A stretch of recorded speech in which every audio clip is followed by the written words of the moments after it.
कक्षा 9 विषय हिंदी गद्य खंड पाठ 6 प्रेमचंद के फटे जूते। लेखक हरिशंकर परसाई। विधा आदर्श व्यंग लेख व्यंग निबंध। प्रश्नोत्तर प्रारंभ करेंगे हम।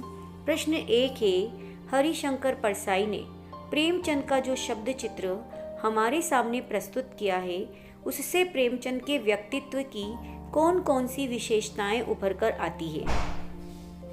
उत्तर, प्रस्तुत लेख में प्रेमचंद के व्यक्तित्व की अनेक विशेषताएं उभर कर आई है। उनमें से कुछ निम्नलिखित है। पहला, उच्च विचार। प्रेमचंद शारीरिक सौंदर्य को महत्व नहीं देते थे। आजीवन कष्ट झेलकर भी वे सामाजिक बुराइयों से दूर रहे। उन्होंने अपने स्वार्थ के लिए कभी भी बुराइयों से समझौता नहीं किया। दूसरा, सादा जीवन। प्रेमचंद गांधी जी से प्रेरित थे।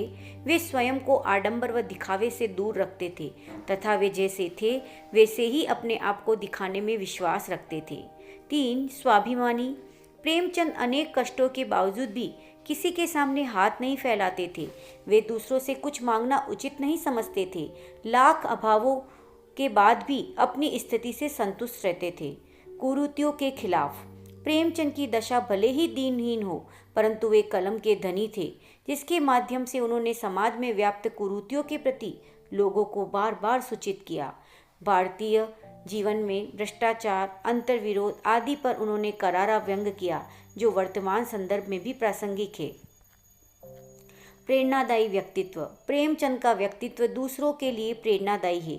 उन्होंने जीवन का सफर तय करने के लिए कभी गलत राह नहीं चुनी और ना ही कभी अपने आदर्शों के साथ समझौता किया। प्रश्न 2, नीचे दी गई पंक्तियों में निहित व्यंग को स्पष्ट कीजिए। क, जूता हमेशा टोपी से कीमती रहा है। अब तो जूते की कीमत और बढ़ गई है और एक जूते पर 2500 टोपियां न्योछावर होती है। समाज में सम्मान, आदर्श और इज्जत की प्रतीक टोपी की कीमत कम और बेईमानी के प्रतीक जूते की कीमत सदा से अधिक रही है। अर्थात वास्तविकता पर बनावटीपन ज़्यादा हावी रहता है। चापलूसी, बेशर्मी जैसे अपमानित कार्य करने वाले के समक्ष सम्मानित व आदर्शवान व्यक्तियों का कोई महत्व नहीं रहता। टोपी का स्थान सिर पर होता है, अर्थात सर्वोच्च स्थान पर, परंतु आज इसकी स्थिति जूते से भी नीचे है। जूते की मार के सामने अनेक टोपियां नतमस्तक है, लेकिन जूते की कीमत और वर्चस्व प्रत्येक काल में सर्वोच्च बनी रही है। लेखक ने इस पंक्ति के माध्यम से समाज में प्रचलित अनैतिकता पर प्रहार किया है। ख, तुम पर्दे का महत्व ही नहीं जानते, हम पर्दे पर कुर्बान हो रहे हैं। आशय, लेखक इस पंक्ति के माध्यम से स्पष्ट करते हैं कि वास्तविकता को छुपाने के लिए नकली आवरण को धारण करना मानव की स्वाभाविक प्रवृत्ति होती है। लोग सच्चाई को छुपाने के लिए बाहरी दिखावे में सफल होने का प्रयास करते हैं, इसलिए वे अपने स्वाभिमान को भी दांव पर लगा देते हैं। लेकिन प्रेमचंद ऐसे नहीं हैं। वे दिखावे से बहुत दूर है। उनके आंतरिक एवं बाह्य दिखावे में कोई असमानता नहीं है। क, जिसे तुम घृणित समझते हो उसकी तरफ हाथ की नहीं पांव की अंगुली से इशारा करते हो। आशय, प्रस्तुत पंक्तियों के द्वारा लेखक प्रेमचंद के विषय में कहता है कि जिसे वह तुच्छ समझते हैं उसकी तरफ हाथ की नहीं पांव की अंगुली से इशारा करते हैं। अर्थात प्रेमचंद का मानना है कि समाज में फैली कुरीतियों, झूठी मान्यताओं, घृणित कार्य करने वालों को सम्मान देने की आवश्यकता नहीं है।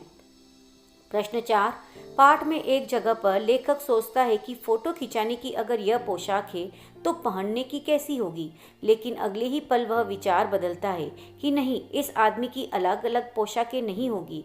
आपके अनुसार इस संदर्भ में प्रेमचंद के बारे में लेखक के विचार बदलने की क्या वजह हो सकती है। उत्तर, लेखक के विचार बदलने का कारण प्रेमचंद का सरल, साधारण व आडंबर रहित व्यक्तित्व था। प्रेमचंद के जीवन में दिखावे के लिए कोई स्थान नहीं था। वे जैसे थे वैसे ही अपने आप को लोगों के सामने प्रस्तुत करने में विश्वास रखते थे। दूसरा, लेखक सोचता है कि सादा जीवन, उच्च विचार वाला यह व्यक्ति भीतर बाहर सब एक जैसा है। इसके जीवन का हर एक पहलू आईने की तरह स्पष्ट है। इसका दोहरा व्यक्तित्व हो ही नहीं सकता।